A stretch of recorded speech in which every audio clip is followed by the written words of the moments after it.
네, 여러분 오늘 제가 너무 회사 업무가 많아서 정규직 관람하러 하루 쉬려고 했습니다마는 너무 이 변론서 내용을 제가 읽다가 정규직 TV 시청자 여러분들이 반드시 알아야 되겠다는 생각이 들어서 이 변론서를 요약해서 좀 읽어드리도록 하겠습니다. 제목은 국회의 탄핵소추 절차가 위법이니 기각 또는 각하를 해야 합니다. 탄핵소추 절차가 위법이다 하는 절차 문제를 물고 늘어진 변호사 정기성, 변호사 김평우, 변호사 조원룡의 준비서면 전문입니다. 어제 나온 겁니다. 국회가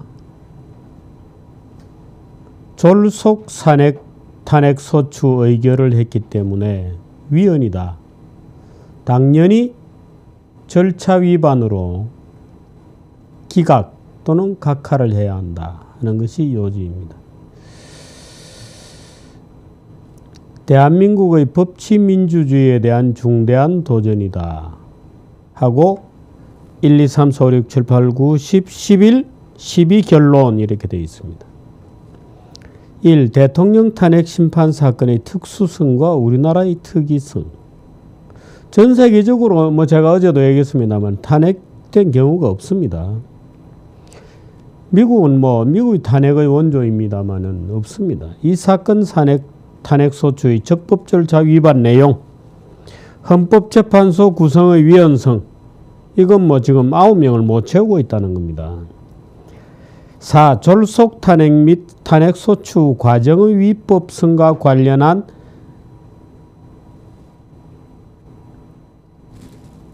사실 인부 신청. 5. 강일원 재판관의 위헌, 불법한 변론권 제한. 6. 강일원 재판관의 공정 및 중립 의무 위반과 재판의 무효. 7. 강일원 재판관의 위헌적인 증거규칙 입법. 결국 강일원이 문제가 되는군요. 8. 강일원 재판관의 독선적인 적용법 해석. 9. 강일원 재판관의 편파적인 직권정인 신문. 10. 헌법소장 대행 이정미 재판관의 직무유기 및 변론권 제한. 11. 본사건과 같은 중대한 헌법사건을 졸속 처리하는 재판부에 대한 몇 가지 고언. 12 결론 이렇게 됩니다. 그 다음에 준비서면 본문 내용이 쭉 있습니다. 1. 대통령 탄핵 심판 사건의 특수성과 우리나라의 특이성. 쭉 이제 탄핵 심판은 매우 특이한 사건이다. 세계 대부분 나라에서는 듣도 보지도 못한 사건이다. 100년에 한 번 있을까 말까한 기이한 사건이다. 그런데 우리나라에서는 2004년 노무현에 이어서 12년 만에 또 박근혜 대통령님이 탄핵되었다. 이거는 세계 헌정사의 유례가 없고 부끄럽고 불행한 정치 사법의 비극이다. 이런 식으로 가면 필시 나라가 망하고 더 나아가 탄핵 심판 제도 때문에 헌정체제가 무너진 이상한 나라로 세계의 우선거리가 될 거다. 이런 내용이 쭉 있습니다. 그 내용으로 쭉쭉쭉 있는데 우선 이제 순서를 좀 바꾸어서 4번부터 좀 보도록 하겠습니다. 4번 졸속 탄핵 및 국회 탄핵 소추 과정의 위법성 등과 관련한 사실 여부, 사실 인부 신청입니다. 잘 들어보십시오. 아마 어제 국회 권성동 소추위원장 새누리당 소속이었다가 지금은 바른당에 있죠. 권성동 국회의원의 등골이 서늘해졌을 것 같습니다. 이 사건의 청구인, 즉 국회 측 대표인 권성동 소추위원께 아래의 사항을 묻습니다. 1. 국회 탄핵소추장을 권성동 당신이 작성한 것으로 아는데 비선조직 국정농단이라는 이 사건 탄핵소추장의 핵심 용어는 우리나라 법전 어느 곳에 있는 법률 용어인가? 대한민국 대통령을 헌법 65조에 따라 법률적으로 탄핵을 한다고 되어 있는데 대한민국 법전 어디를 뒤져도 비선조직 국정농단이라는 제목이 없다 이런 게. 굳이 이런 용어를 골라서 탄핵한 이유는 뭐냐? 답을 해라. 2. 혹자는 이렇게 말할지 모른다. 탄핵은 사법이 아니라 정치이기 때문에 굳이 법률 용어를 사용할 필요가 없다고? 정말입니까? 그러면 아스팔트에서 인민재판을 하지 왜 헌법재판소 법정까지 끌고 온 거냐? 3. 비선조직이 무슨 뜻이고 국정농단이란 대체 무슨 뜻인지 가르쳐달라. 4. 이 사건 탄핵소추 의결을 하기에 앞서서 어떤 사실조사를 국회가 하였나? 아니면 신문기사와 검찰의 공소장만 보고 탄핵소추장을 쓴 것인가? 5. 박명수 특검은 언제 무슨 목적으로 설치하였나? 6. 특검에서 조사도 하기 전에 이 사건 탄핵소추안을 의결한 것은 왜인가? 6은 그냥 물은 탄핵소추안을 의결한 것인가? 7번, 그 왜 그랬나? 8번, 이 사건 잘 들어보세요. 이 사건 탄핵소추장은 일반 국민들에게는 물론 국회의원들에게조차 투표 당일까지 낭독하거나 배부된 적이 없다는데 사실이냐? 참 기가 막힙니다. 9. 탄핵소추장을 일반 국민에게 공시한 적이 있습니까? 10. 국회의원들에게는 언제 어떻게 탄핵소추장을 배부하였나? 11. 12월 9일 본회의 의결 이전에 국회 법사위에서 탄핵소추장을 의결하였나요? 12. 국회에서 탄핵소추장을 만들 때 법률 전문가의 자문이나 의견을 받았나요? 13. 국회 표결 전에 국민의 의사를 수렴하였나요? 혹 공청회를 열었나요? 14. 탄핵소추장을 피소추인 즉 박근혜 대통령에게 고지하고 본인의 의견을 물은 적이 있나? 참 갈수록 태산이죠. 지금 우리나라 법치의 수준을 보여주는 질문들입니다. 15. 미국이나 브라질 등 외국의 의회는 탄핵소추를 의결하기까지 1년 이상 걸리는 것을 알고 있나요? 16. 당시 며칠 만에 후다닥 탄핵소추를 의결할 무슨 특별한 이유가 있었나요? 17. 표결 전에 야당 의원들은 의원직 사퇴서를 당 간부들에게 내고 투표장에 들어간 것이 맞나요? 이것은 반대투표를 사전에 막기 위한 것이지요? 18. 표결 전에 의원들이 토론을 거쳤나요? 19.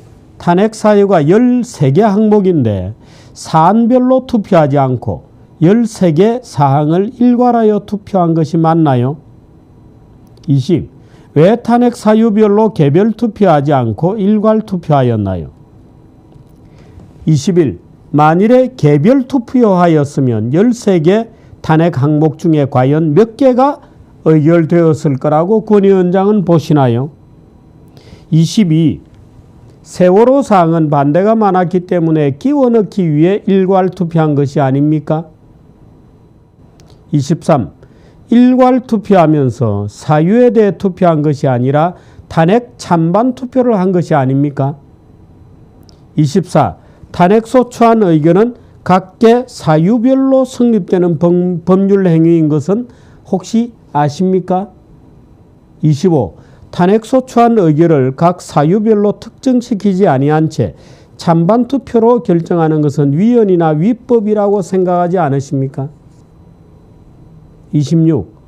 13개 탄핵소추 사유가 확정된 것은 2016년 12월 9일 본회의 탄핵소추안 의결로부터 몇 시간 전입니까? 27. 탄핵소추안 작성 전에 국회의 입법전문위원회 검토 의견은 받으셨습니까? 검토 의견을 받았다면 그 검토 의견을 이 법정에 제출해 주실 수 있나요? 28. 2017년 2월 1일 2월 1일자 준비 서면은 법사위원회나 본회의의 의결을 거쳤나요? 29. 이 서면은 준비 서면이라고 되어 있는데 탄핵소추장에는 없는 새로운 내용이 많이 들어있지요? 30. 이렇게 준비 서면을 쓰라고 강일원 재판관이 준비 절차에서 지시하였나요? 30일 탄핵소추장에 의하면 박근혜 대통령이 공무원도 아닌 최순실이라는 일개 민간인을 비선조직으로 두고 그 비선조직이 국정의 여기저기에 마음대로 관여하도록 방임, 즉 국정농단을 방임하였기 때문에 헌법위반, 뇌물죄, 직권남용죄, 강요죄가 성립된다고 탄핵소추장에서 주장하고 있습니다. 그런데 탄핵소추 의결 당시 검찰도 박근혜 대통령에게 뇌물죄의 책임이 있다고 한 적이 없지요? 32. 수사검사도 아니라고 한 뇌물죄를 수사도 하지 않은 국회에서 무슨 근거로 범죄라고 단정하여 탄핵소추의 가장 핵심 사유로 넣었나요? 33. 세월호 사건 당시 대통령의 7시간 행정 문제에 대하여 당시 많은 국회의원들이 세월호 사건을 탄핵 사유로 넣는데 반대하였지요? 34. 그런데 법사위원장께서는 무슨 이유로 세월호 사건을 탄핵 사유의 핵심으로 넣으셨습니까? 35. 국회는 이 사건 탄핵 소추장에서 박근혜 대통령에게 국민의 생명을 존중하여 세월호 피해자를 구조할 책임을 물으셨는데 국민의 생명을 존중하여 구조할 헌법상의 책임이 있다면 그 책임은 대통령에게만 있는 것이 아니라 여야 국회의원을 포함한 국가공무원 모두에게 있는 것 아닙니까? 36. 따라서 대통령에게만 세월호 사고 당시 7시간의 행방을 물을 것이 아니라 적어도 국회의원 299명 전원으로부터 진술서를 받은 연후에 대통령에게도 요구해야 되는 것 아닙니까? 37. 무슨 법적 근거에서 대통령에게만 7시간의 행방을 묻는 것입니까? 37개의 질문입니다. 권성동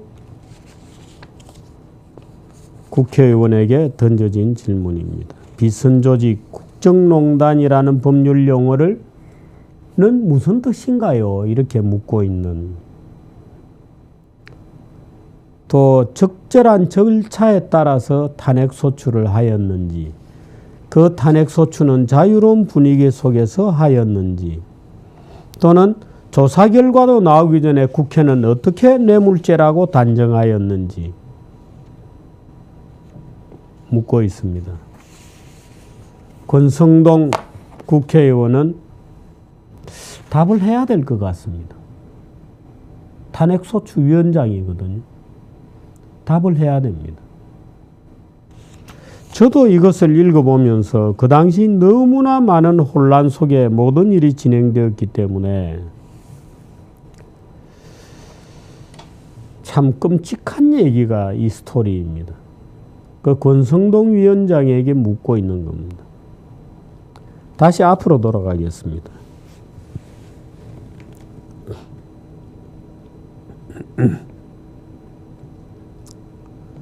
왜 이런 엉터리 탄핵 재판이 계속되냐? 대통령을 잘못 뽑았으냐? 아니다. 선거 탓이냐? 아니다. 민주주의 탓이냐? 아니다. 이 나라 단언제 국회가 적법 절차를 무시하고 졸속으로 대통령을 탄핵하는 나쁜 버릇이 있다. 거기다 헌법재판소가 국회에 대하여 면죄부를 주는 위헌적인 불법 재판을 거침없이 하고 있기 때문이다. 너 때문이다, 헌법재판소. 그 다음 2번, 이 사건 탄핵소추의 적법 절차 위반. 가나다라 이렇게 나갑니다. 가서론. 탄핵 심판 시까지 대통령의 직무를 정지시키는 헌법 제65조는 판결 시까지 무죄를 추정한다는 세계 각국의 보편적 인권 보장 원리에 반하는 잘못된 헌법 규정이다. 12구 탄핵소추에는 탄핵 사유에 대한 충분한 사전적 법률 검토와 증거조사, 여론 수렴 절차를 하나도 거치지 않고 졸속으로 처리한 결과 박근혜 대통령과 국민의 중대한 헌법적 권리를 적법한 절차 없이 침해하여 중대한 적법 절차 위반, 즉 헌법 위반이 있음을 지적하지 않을 수 없다. 일괄 투표 유연성. 이게 굉장히 재밌는 겁니다. 일괄 투표 유연성. 지금 13개 항목에 대하여 왜 일괄 투표를 하였느냐. 개별적으로 물었어야 된다. 개별적으로 물었을 때 이 13개 중에 과연 몇 개에 대해서 국회의원들의 찬성을 받았겠느냐. 또 세월호 사건 같은 경우는 별도로 물었을 때 과연 몇 개가 찬성을 받았겠느냐 하는 질문을 여기서 하고 있습니다. 일괄 투표의 유연성. 이건 굉장히 재미있는 논리 게임입니다. 미국의 경우를 보더라도 하고 쭉 13개 탄핵 소유 하나하나에 대하여 투표하여 각 항목이 국회의원 3분의 2의 찬성을 얻은 사유만 골라서 그 사유만을 탄핵 소추장에 기재하여 헌법재판소에 옳고 그름의 당부의 심판을 구하여야 하는 것인데 그렇게 하지 않았다. 일괄 투표를 함으로써 실질적으로 개별 안건에 대한 찬반 여부와 관계없이 탄핵을 유도해낸 고약한 투표의 속임수를 썼다는 겁니다. 개별적으로 투표해야 탄핵 사유에 대한 투표를 할 수 있는데 일괄 투표를 함으로써 그저 대통령에 대한 탄핵에 대한 찬반을 물은 거다. 이런 거는 헌법 위반이다. 그렇다면 이는 탄핵을 함에 있어서 헌법 위반, 법률 위반이라는 구체적 사유의 적시를 요구하는, 예를 들어서 헌법 제65조는 탄핵을 할 때는 헌법 위반, 이거는 법률 위반이라는 구체적 사유를 적도록 요구하고 있는데 바로 이 65조 헌법 규정을 위반한 거다.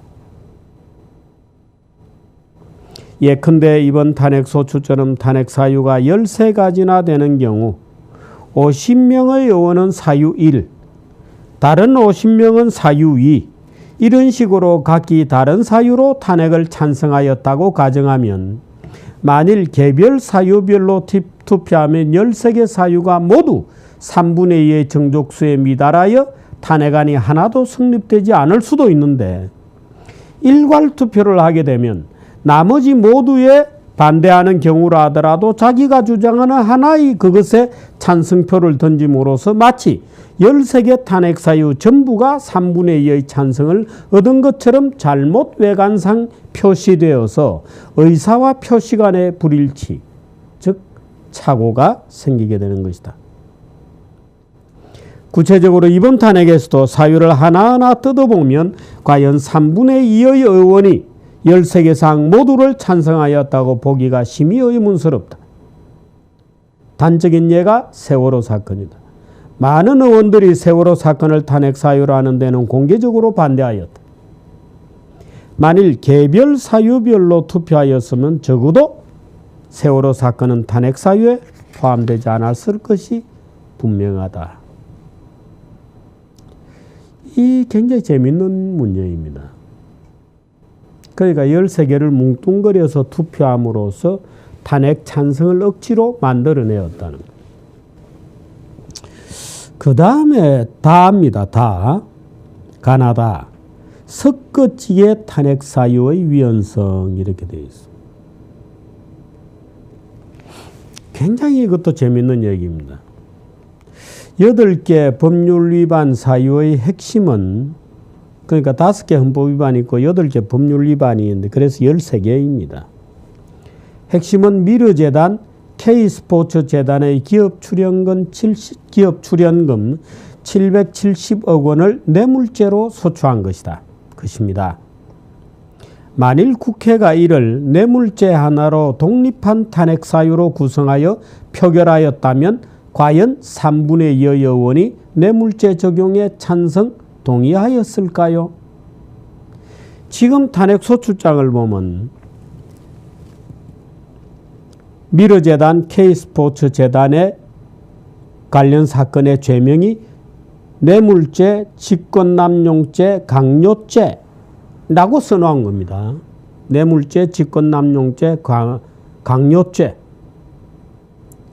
근데 미르하고 K의 이 각 세 가지 주제를 개별적으로 또 표결에 붙였으면 뇌물죄는 성립이 안 된다 이겁니다. 강요죄? 그것도 별로 성립이 안 된다. 그러니까 아까 얘기했던 13개 항목을 한꺼번에 하지 않고 개별적으로 했더라면 하는 거하고 같은 논리입니다. 그래서 하나의 죄에도 또 하나의 사건에도 또 여러 가지 죄명을 섞어지게식으로 한꺼번에 또 뭉뚱그려서 투표했다는 겁니다. 아니라고 확신합니다. 만일 국회가 미르 K 770억 원의 출연금을 뇌물죄로 소추했는데 국회가 이를 뇌물죄 하나로 독립한 탄핵 사유로 구성하여 표결하였다면 3분의 2가 의의 국회의원이 동의하였을까? 아니라고 확신합니다.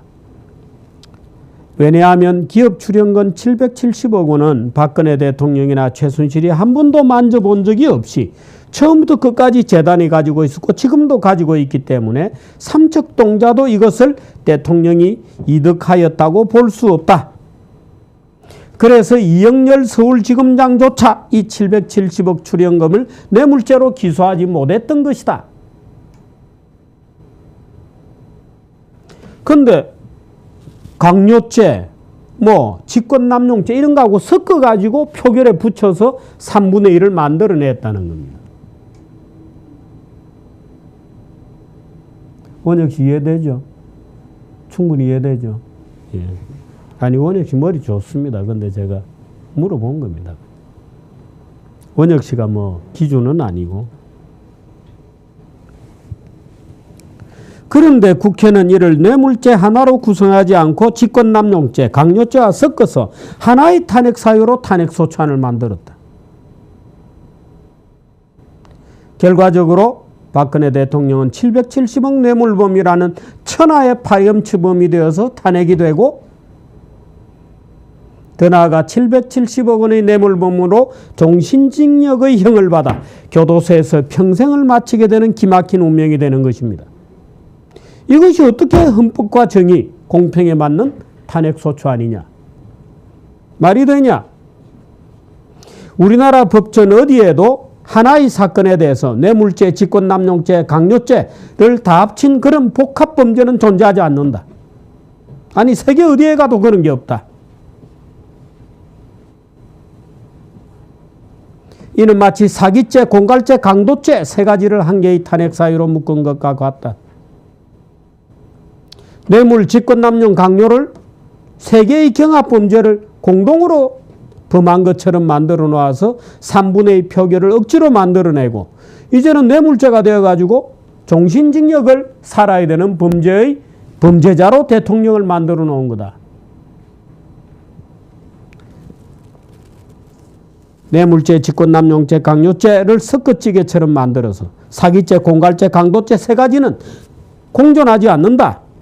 경합관계가 아니다.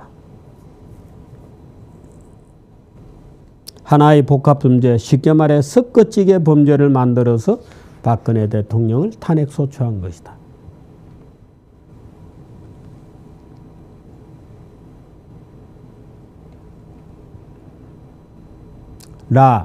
고의적인 일괄 투표 및 섞어찌개 탄핵 사유. 쭉 이제 설명이 있습니다. 그 다음은 웅변이 있습니다.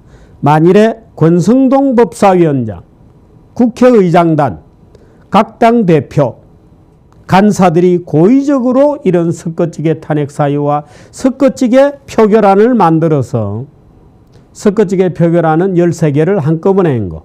탄핵 사유 하나에다가 미르 K스포츠에다가 뇌물죄, 직권남용죄, 강요죄 섞어찌개를 만들어서 무고한 박근혜 대통령을 탄핵하여 쫓아내려고 2016년 12월 9일 국회 탄핵소추안을 의결한 것이라면 이들은 동료 의원들을 속이고 헌법재판소를 속이고 국민을 속인 것입니다. 만일 저들이 무고한 박근혜 대통령을 쫓아내고 조기 선거로 정권을 잡기 위해 이런 사기극을 벌였다면 이는 단순한 사기죄가 아니라 주권자인 국민을 속이고 권력을 독점하라는 그야말로 국정농단의 대역죄인이 아니라 무엇이겠습니까?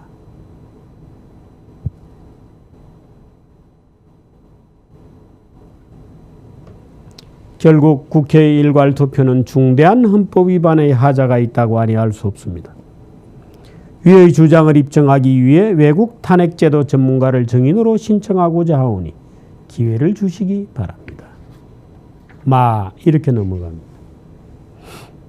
마는 심플한 겁니다. 증거조사도 없는 탄핵소추가 어떻게 성립이 되느냐? 증거조사를 한 게 없다. 김평우 변호사께서 전에 여기 정규제 TV에 출연하셔서 저하고 이런 얘기를 미리 카메라로 찍기 전에 언젠가 정규제 TV에 그 장면을 보셨다 그래요. 제가 그 탄핵소추, 국회에서 탄핵소추안 그 안을 들고 그 맨 뒤에 보면 증거자료, 참고자료라고 신문기사가 12개인가 붙어 있어요. 제가 그거를 들고 도대체 신문기사가 증거가 된다는 게 말이 되느냐 하고 개탄했던 장면이 있는데 아마 그 장면을 김평우 변호사가 미국에서 본 것 같아요. 그래서 본인이 그거 보다가 깜짝 놀라서 저게 무슨 말이냐 하고 그때부터 이제 이 탄핵 사건을 들여다 보았다고 해요. 그래서 도저히 견디지 못해서 한국으로 쫓아오고 조갑제닷컴에 기사를 쓰고 한국으로 쫓아오고 그 쫓아오셔서 정규제 TV에 이제 그때 출연을 하셔서 여러 가지 얘기를 했죠. 증거조사도 없다. 맙니다. 증거조사 없는 탄핵소추의 위헌, 위법성. 탄핵심판 효과의 이 가처분 비슷하잖아요. 탄핵심판 그냥 국회에서 결정하면 대통령 직무가 정지되어 버리니까 사실은 이런 탄핵제도는 좀 고쳐야 됩니다.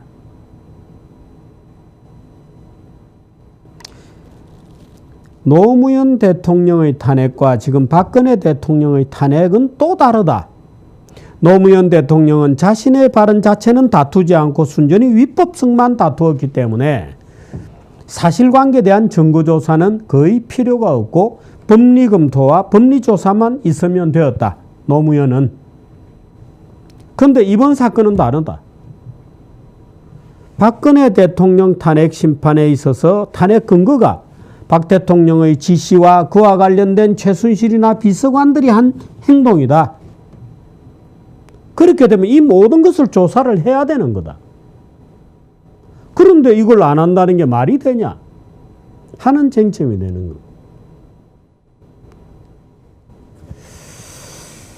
참 이렇게 볼 때 국회가 증거 수집을 위하여 특검을 설치하고도 그 조사에 착수 이전에 대통령을 순전히 신문기사와 심정만으로 탄핵소추 의결한 것은 적법 절차 위반된 탄핵소추권 남용의 고의가 충분히 입증된다고 할 것이다. 이는 우리 헌법의 기본적인 법치주의, 적법 절차의 원리에 반하는 중대한 위헌이라고 아니할 수 없다. 그런데도 이 사건 헌법재판소는 피소추인 즉 박근혜 대통령은 탄핵소추 사유에 대해 그 진위만 다뤄야지 국회 탄핵소추 의결의 목적이나 동기, 그 절차 위법, 위헌 여부는 다룰 수 없다며 원천적으로 주장 입증의 기회를 봉쇄하고 있는 것이다.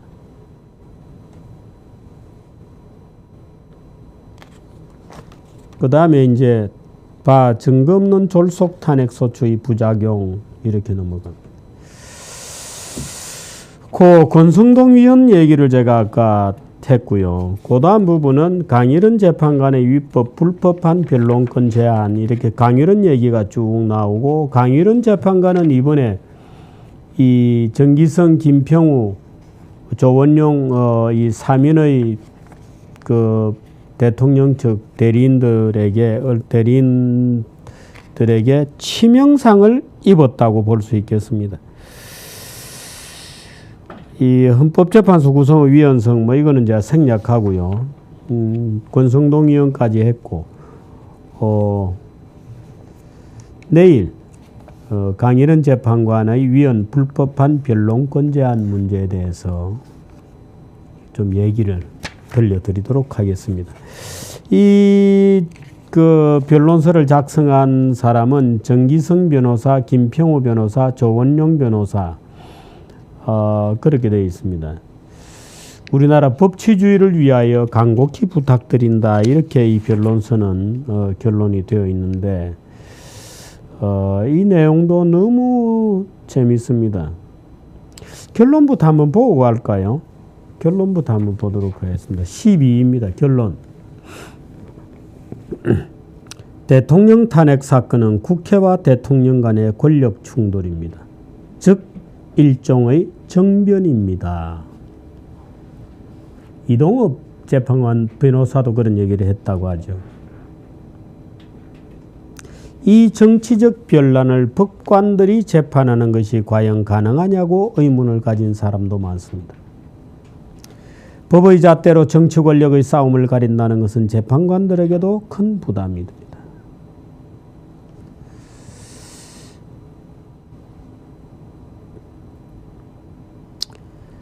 2004년 노무현 대통령 탄핵 사건 때는 심판의 중간 시점인 2004년 4월 15일 국회의원 총선거가 있었고 그 총선거에서 노무현 대통령에 대한 탄핵소추가 선거의 최대 쟁점이 되었는데 노무현 대통령을 지지하는 열린우리당이 압승을 거두었기 때문에 정치적 관점에서는 탄핵 기각이라는 결론이 이미 내려졌었다.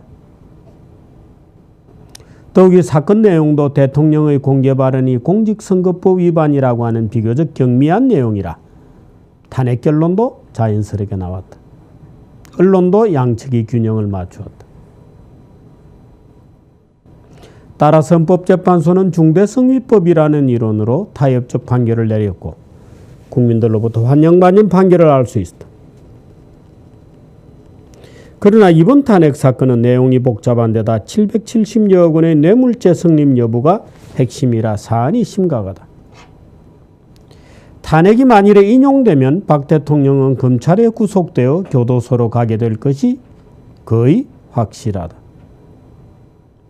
게다가 촛불 시위와 태극기 시위가 극한 대립을 하고 있어 재판관들로서는 어떤 결론을 내도 극심한 반발에 시달릴 것이 명확하다. 자칫하면 헌법재판소의 존립 자체가 위협받게 될 것이다. 이러한 딜레마 상황에서 헌법재판소가 택할 최선의 길은 졸속한 탄핵소추 의결 절차를 조사 판단하여 탄핵소추 의결 자체를 절차 위반으로 기각 또는 각하하는 것입니다. 뿐만 아니라 법리상으로도 적법 절차에 대한 심리조사를 거부하는 것보다는 이를 심사하는 것이 헌법이나 사법의 법리에 부합합니다. 이 나라 법치주의의 최후의 보루인 헌재가 이 사건의 심판을 놓고 극한적으로 대립분열된 이 나라 국민을 구하고 헌법재판소의 존속과 국민의 신뢰를 받으시려면 탄핵 내용의 진위를 조사하는 형사재판에 들어가기 이전에 누가 보아도 명백한 국회의 졸속 처리를 이유로 탄핵 결정을 거부하여 책임을 국회에 넘기는 것이 불인자가 거둔다. 결자의지의 국민 상식에도 부합하고 정의에도 맞는 올바른 결정임을 믿어 의심치 않는다. 우리나라 법치주의를 위해 간곡히 부탁드린다. 이렇게 되어 있습니다. 이 결론 부분은 제가 볼 때 글쎄요. 이 세 분 변호사가 문장가가 아니기 때문에 이 결론 부분은 사실 어제 제가 얘기 드린 전원일치 기각을 해야 된다 헌재는 이라고 어제 올려드린 칼럼으로 제가 대신하고자 하는 느낌도 좀 있습니다. 여기에는 헌재 뭐 이런 얘기만 있습니다만은 헌재뿐만 아니고 국회를 위해서도 대한민국 민주주의를 위해서도 상권 분립을 위해서도 정치적 후폭풍을 줄이기 위해서라도 기각이 답이고 기각은 전원일치 기각으로 가는 것이 후유증을 줄일 수 있는 가장 좋은 방법이라고 어제 제가 헌재 재판관들에게 부탁을 드렸습니다. 그것으로 대신하고 이 강일은 재판관에 관련된 부분은 내일 읽어드리고 해설도 조금씩 해드리도록 하겠습니다. 고맙습니다.